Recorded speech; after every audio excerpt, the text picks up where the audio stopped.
Oi, gente, boa tarde. Então, como combinado, né? Na semana passada a gente terminou a revisão, né? Lembrando que faltou só eu falar sobre o último tema que eu dei. Inclusive, a gente ainda nem fez a correção desse capítulo, né? Que tá falando sobre saúde e meio ambiente. E aí,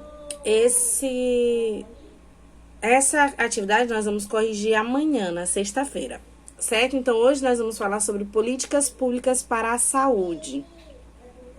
Então, o que são políticas públicas? Políticas públicas são ações e medidas associadas ao saneamento básico. Então, na aula antes da revisão, antes do nosso retorno, eu falei para vocês o que é o saneamento básico, né? Que são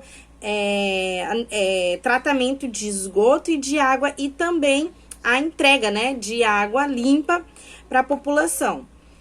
E, além disso, também está associada a outras necessidades fundamentais dos cidadãos, certo? Então, tudo isso envolve políticas públicas, ou seja, são desenvolvidas pelos governos para garantir a qualidade do ambiente e do bem-estar da população. Então, não está relacionado somente à saúde, certo? Mas também está relacionado ao lazer. Então, as políticas públicas, elas servem para que o ser humano eles tenham uma qualidade melhor, tanto de ambiente quanto de bem-estar, certo? Então, existem inúmeras políticas públicas, certo? E uma das políticas públicas mais conhecidas em relação à saúde é o SUS, né? Que é o Sistema Único de Saúde. É o único país no mundo que vai ter esse sistema único de saúde. Ou seja, o governo, as políticas, propõe não, ele dá a população, né, garantido por Constituição o Sistema Único de Saúde. Então, nós que somos população, a gente tem direito à saúde. E isso é oferecido, né, pelo governo, certo? Pelo governo federal, juntamente com o governo estadual. Então, é o único país que ele vai ter esse sistema único. Então, em todos os outros países, qualquer coisa relacionada à saúde que o Sistema Único de Saúde, o SUS, ele cobre, lá em outros países não tem. Você vai ter que pagar por isso. Pagar, por exemplo, por vacina, que aqui no Brasil a gente tem direito a vacina de graça, consultas de graça, com todos os especialistas, alguns tipos de cirurgias, praticamente todas as cirurgias são... o SUS ele cobre, certo? Só que tem algumas cirurgias que demoram muito mais tempo do que outras cirurgias para poder conseguir fazer, né? A gente sabe que, infelizmente, apesar de ser uma conquista do povo brasileiro e ser garantido pela Constituição, a gente sabe que, infelizmente, ele não é tão eficaz assim. Mas, comparado com outros países, pelo menos a gente tem isso garantido pelo governo. Vocês estão entendendo? A gente tem isso garantido pela Constituição.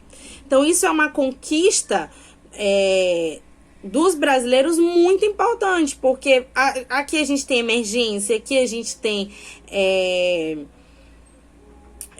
UPAs, por exemplo, a gente consegue vacinar de graça, em outros países não tem isso, a gente consegue fazer um parto de graça, em outros países não tem isso, então essa conquista ela é muito importante. E o SUS ele é o único sistema de saúde pública do mundo que atende mais de 190 milhões de pessoas, sendo que 80% dessas pessoas dependem exclusivamente dele para qualquer atendimento de saúde. Então, 80% dos 190 milhões do povo brasileiro depende única e exclusivamente do Sistema Único de Saúde, ou seja, não tem um outro plano de saúde privado, né? Então, muitas pessoas não têm um plano de saúde privado. Por exemplo, eu não tenho um plano de saúde privado. Então, faço parte desses 80% em que dependem única e exclusivamente do SUS. Não tem dinheiro, por exemplo, para pagar uma consulta, então depende unicamente do SUS. O SUS, ele vai ser financiado, ele é financiado pelos impostos do cidadão, ou seja, os nossos impostos, né?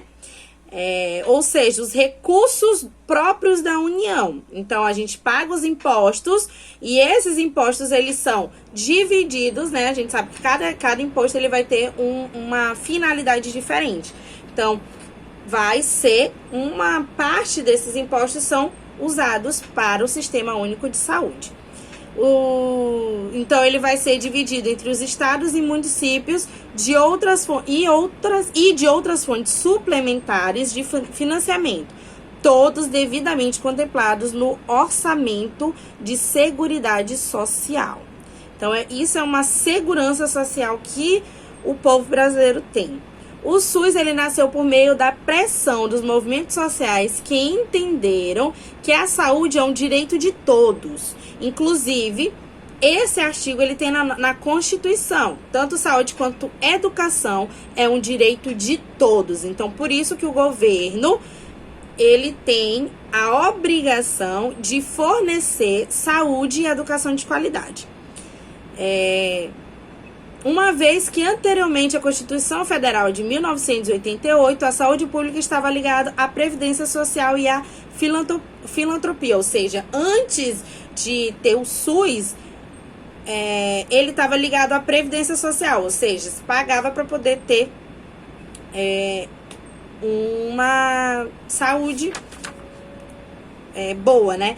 Apesar de ser um grande avanço para o nosso país, um grande avanço para nós brasileiros, a gente sabe que o Sistema Único de Saúde, ele ainda é precário, principalmente em algumas regiões mais precárias do que em outras regiões, né? Mas, apesar dessa precariedade, às vezes falta vacina, às vezes falta utensílios, tanto de limpeza dos hospitais, quanto para fazer uma cirurgia, quanto para fazer algum exame, certo? Ainda assim, ele é o Sistema Único de Saúde, único, né? E ele é completo, certo? Saneamento básico e tratamento de água. Mesmo que visualmente a água aparente está limpa, ela pode transmitir diversas doenças, como, por exemplo, infecções de micro-organismos que não são visíveis a olho nu. A gente já falou sobre isso, né? Para que possa ser consumida com segurança, deve receber um tratamento adequado. Na maioria das cidades, antes de ser distribuída para a população, a água passa por uma estação de tratamento, que é o que acontece aqui na nossa cidade. Então, quem está responsável por essa estação de tratamento, pelo saneamento básico e tratamento de água, é a CAEMA, certo? Aqui no Maranhão todinho, que está responsável pelo tratamento de esgoto e tratamento de água é a CAEMA. Então, depois de tratada, a água ela vai ser levada à população por uma rede de distribuição composta por tubulações e reservatórios. Certo? E aí aqui no livro, na página 162, a gente tem cada uma dessas etapas que são feitas nessas redes de tratamento, né? Nessas estações de tratamento. Então, a primeira vai ser a coagulação e a floculação. Então, a água ela vai receber substâncias químicas para fazer a coagulação, ou seja, separar a sujeira da água, certo? E aí, quando acontece essa coagulação, ela vai formar flocos mais densos do que a água. Isso quer dizer o quê? Vai ser mais pesado do que a água. Então, vai acontecer a descida dessa sujeira e a água vai ficar em cima. A decantação. A água ela passa lentamente por tanques chamados decantadores, em que os flocos da sujeira, que são mais densos do que a água, eles vão se depositar no fundo. E aí vem a fase de filtração, em que a água ela vai passar por várias camadas filtrantes, ocorrendo a retenção das partículas menores que não foram depositadas no fundo durante a decantação. Depois acontece a cloração e a fluoretação, em que vai consistir na adição do cloro e do flúor. Para quê? Usado para destruir os micro-organismos que ainda vão estar nessa água, certo? E o flúor ele vai ser usado para reduzir a ocorrência de cáries dentárias, óbvio, da população. E a quinta e a sexta fase vai ser o armazenamento na quinta, e na sexta vai ser a distribuição. Então, depois que acontece todas essas fases, depois da água ser tratada, a água ela vai ser levada à população por uma rede de distribuição formada por tubulações e reservatórios que funcionam como grandes caixas de água. E aí essa água ela vai ser levada para as residências, certo?